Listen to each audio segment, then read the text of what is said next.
Hello everyone, this is Matt Hoots with Sawhorse, and I know everyone's trying to go green right now, and we've been doing this for 20-something years, and one of the companies that has been around for actually longer than we have. We started in the 80s. I think they started in the 70s. So 83, yeah. They've actually got us, 83? Yep. Oh wait, we started in 82. We've got them beat by 1 year. No, they've been around a long time, so they're going to talk to us about some of the offerings that they have. Solar thermal, basically some of their, I think they mentioned they're going to bring some backup batteries coming pretty soon. Mm-hmm. Also can produce your own power. So let's talk about some of the things that they have to offer. All right, well, I appreciate your time here. And so behind us, I see basically a couple of different types of solar. So you've got something that can heat pools, which I know you guys are pretty popular into. And also, yeah, so this right here is our solar pool heaters right there. These are the collectors. And then down here, we have our solar electric. So we have our solar panel right here that absorbs the DC power, and then we have our optimizers that go behind each panel, and so the optimizers optimize the DC power that's being created, and it sends it down to the inverter right here. Your inverter is going to invert it from DC power to AC power, which is a usable power that's going to go into your house. Let's talk about the pool heating first. So, you know, I read that can actually double your swim season in a pool versus just like the regular season. Yeah, so it can add anywhere from 2 months to on the beginning and end of your pool season, so you can be looking at upwards of maybe an extra 4 months in there. But yeah, it's a passive system, and so basically it's a bypass between your pump and your filter. And so your pump's going to send the water up to the roof. The collectors are going to absorb the heat from the sun, and it's going to heat the water, and it's going to send it right back down. And it's going to go straight to your pool.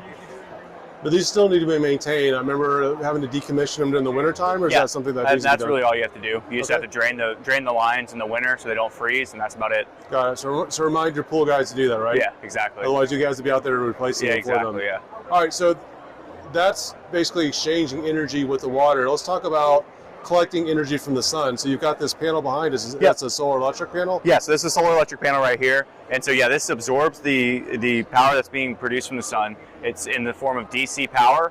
And so we have an optimizer right here, and it optimizes the power, the DC power, and prevents as much loss as possible. And then so it sends it down to this inverter right here. And this inverter is going to invert the power from DC to AC, which is what's going into your house to cut your lights on and stuff like that. So is there a limitation on the roof style? I've seen this on shingles. I've seen it on metal roofs. Like what kind of roofs? No. Thankfully, with today's technology, there really is no limitations as far as what types of roofs you can put it on. We've put it on cedar shake roofs. We put it on metal roofs. We put it on asphalt shingle roofs, TPO roofs. It doesn't really matter anymore. Yeah, we're doing quite a few earthcraft projects right now, and I know you guys are looking at some of those for putting the PV on it. One of the things that I've seen come out, which has been nice recently, is you've got that battery backup. So is that something that you guys are offering now? Yeah, so we have we do offer battery backup. We do it in the form of critical load panels or total home backup. So just kind of depending on what the customer's motivation is for backup.